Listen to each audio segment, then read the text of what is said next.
নমস্তে বাসুদেৱায়। নমস্কাৰ, মই আচাৰ্য বিনয় কাশ্যপ। আমি যোৱা ভিডিঅ'ত আলোচনা কৰিছিলো যে শনি দেৱতা যদি লগ্নত নিচ হয় কেনেকুৱা ধৰণৰ পৰিণাম দিব। আজি আমি জানিম যে শনি দেৱতা যদি জয়া ভাৱত, তাৰমানে পত্নী ভাৱত বা সপ্তম ভাৱত যদি নিচ হয় কেনেকুৱা ধৰণৰ পৰিণাম দিব। চব শনি দেৱতা ক'ত নিচ হয় আমি সকলোৱে জানো যে শনি দেৱতা মেষ ৰাশিত নিচ হয়। আৰু কিমান ডিগ্ৰী নিচ হয় শনি দেৱতা? 20 ডিগ্ৰী। ঠিক আছে।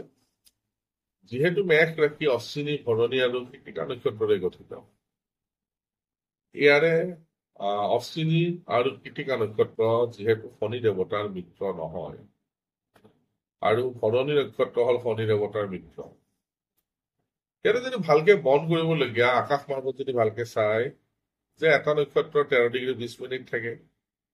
টোটেল যিহেতু ইয়াতে মেষ ৰাশিত দুটা নক্ষত্ৰ কমপ্লিট হয়, যে অশ্বিনী আৰু ভৰণী, আৰু কৃতিকাৰ মাত্ৰ এটা চৰণ থাকে। কাৰণ 30 ডিগ্ৰী মানে হল 9টা চৰণ। 9টা চৰণ ইকুৱেল টু 30 ডিগ্ৰী। যিহেতু এটা নক্ষত্ৰ 4টাকে চৰণ থাকে, তাৰমানে দুটা নক্ষত্ৰ 8টা চৰণ হব, অশ্বিনী আৰু ভৰণীৰ 8টা চৰণ হব আৰু কৃতিকাৰ এটা চৰণ হব। ইয়াতে শনি দেৱতা নিচ হয়। কিন্তু মনত ৰাখিব, শনি দেৱতা এটা চাৰ্টেন পইণ্টত নিচ হয়। এই চাৰ্টেন পইণ্টটো কিমান হব যে 20 ডিগ্ৰী। 20 ডিগ্ৰী ক'ত পৰিব? যে ভৰণী নক্ষত্ৰত পৰিব। এইটো আমি যোৱা ভিডিঅ'টো আলোচনা কৰিছিলো। ভৰণী নক্ষত্ৰত এতিয়া চাওক 13 ডিগ্ৰী 20 মিনিট অশ্বিনী নক্ষত্ৰত ওলাই যাব। তাৰপিছত নক্ষত্ৰ 4টা চৰণ থাকে, প্ৰত্যেক 4টা এটা এটা ভাৱক ইণ্ডিকেট হয়। যেনে প্ৰথম চৰণে অগ্নি, দ্বিতীয় চৰণ পৃথিৱী, তৃতীয় চৰণে বায়ু আৰু চতুৰ্থ চৰণত পৰিব জল। তাৰপিছত ভৰণী নক্ষত্ৰত আহিব। ভৰণী নক্ষত্ৰ প্ৰথম চৰণ অগ্নি পাৰ হব, দ্বিতীয় চৰণ পৃথিৱীত থাকিব। শনি দেৱতা যেতিয়া এই দ্বিতীয় চৰণৰ মাজতে পাৰ হব, তাৰমানে ভৰণী নক্ষত্ৰ শুক্ৰ নক্ষত্ৰত ইয়াতে তথস্থ ভূমিকা লৈ লয়। শনি দেৱতা ইয়াতে বৰ বিশেষ এক্টিভ হৈ নাযায়, কাৰণ ফ্ৰেণ্ডৰ ঘৰত আছে।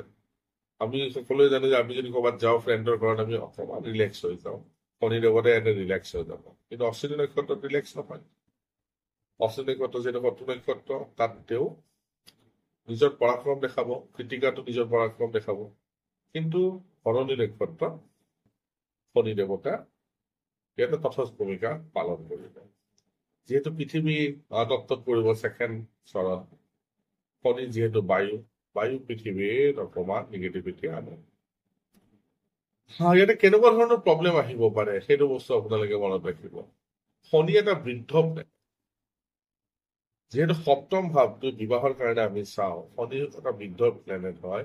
ইয়াতে কি হয়, স্পাউচ যিটো আছে, যেতিয়া বিয়াৰ কাৰণে যদি হয়, তেনেহলে জাতক বা জাতিকাৰ কাৰণে স্পাউচ অকণমান বয়সত ডাঙৰ হব পাৰে বা 1-1.5 বছৰ সৰু হব পাৰে। চাপোজ ছোৱালী এজনীৰ কাৰণে ল'ৰা চাই আছে, জাতিকাৰ কুণ্ডলীত শনি দেৱতা মেষ ৰাশিত নিচ অৱস্থা সপ্তম ভাৱত আছে।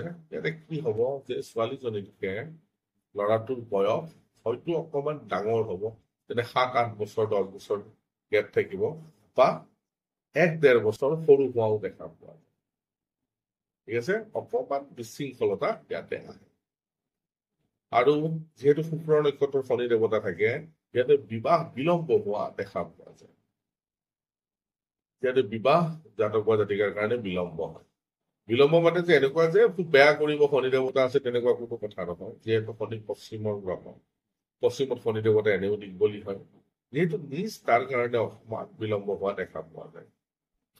আৰু শুক্ৰ দেৱতা যিহেতু ল'ৰা জাতকৰ কাৰণে শুক্ৰ দেৱতা হল বিয়াৰ কাৰক গ্ৰহ, আৰু জাতিকাৰ কাৰণে বৃহস্পতি কাৰক গ্ৰহ। ইয়াতে ল'ৰাৰ ক্ষেত্ৰত অকণমান বেছি জটিলতা অহা দেখা পোৱা যায়। ল'ৰা অকণমান দীঘলীয়া ভাৱে অকণমান বয়স হোৱাত বিয়া দিব দেখা পোৱা যায়। কিন্তু ছোৱালী মানুহৰ ক্ষেত্ৰত কি হয়, আৰ্লি মেৰিজ হোৱা দেখা পোৱা যায় যদি শনি দেৱতা সপ্তম ভাৱতে থাকে। তাৰপিছত আৰু বহুত বস্তু আছে যে শনি দেৱতাই এটা কাম ডিলে কৰে। ডিলেৰ লগতে শনি দেৱতা কিছুমান শাৰীৰিক অসুস্থতাও ইয়াতে অনা দেখা পোৱা যায়। বিয়াৰ পিছত কি হয়, হঠাৎ জাতক বা জাতিকাৰ কিছু বেমাৰ আজাৰ হোৱাও দেখা পোৱা যায়। যেনে পেইন আদি হয়, সেইবিলাকো হোৱা দেখা পোৱা যায়।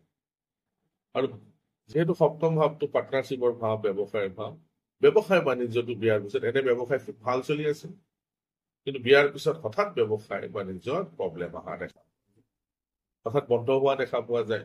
বন্ধ নহলেও কামবোৰৰ গতি নালাগে, বহুত দীঘলীয়াভাৱে জাতক বা জাতিকাই চাফাৰ কৰিব পাৰে।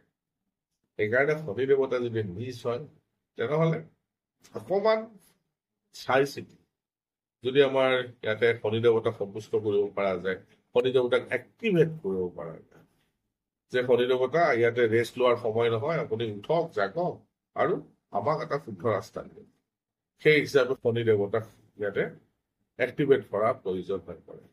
নহলে কি হয়, ব্যৱসায় বাণিজ্যৰ ক্ষেত্ৰত প্ৰব্লেম আহে, বিয়াৰ ক্ষেত্ৰত প্ৰব্লেম আহে, সন্তানৰ ক্ষেত্ৰতো বাধা বিঘিনি অহা দেখা পোৱা যায়। ঠিক আছে, তো এইকাৰণে শনি দেৱতাক অকমান আমি এক্টিভেট কৰা দৰকাৰ। ইয়াৰ কাৰণে শনি দেৱতাৰ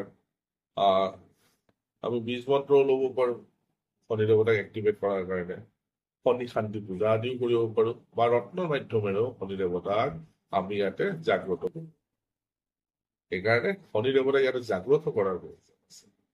কাৰণ কিয়, নহলে যিহেতু নিউট্ৰেল হৈ যায়, নিউট্ৰেল শনি দেৱতাই কাম ডিলে কৰিব, বিলম্ব কৰিব, বিয়া আদিত বাধা আদি আনিব, ব্যৱসায় বাণিজ্যৰ ক্ষেত্ৰত ইয়াতে প্ৰব্লেম কিছুমান ক্ৰিয়েট কৰিব পাৰে। প্ৰব্লেম মানে বেলেগ একো নহয়, যে ডিলে কৰে কাম, টকা পাব লগা আছিল, হয়তো সি তেওঁ কি কৰিব, শনি দেৱতাই অলপ দীঘলীয়া সময় লগাব টকা পোৱাত।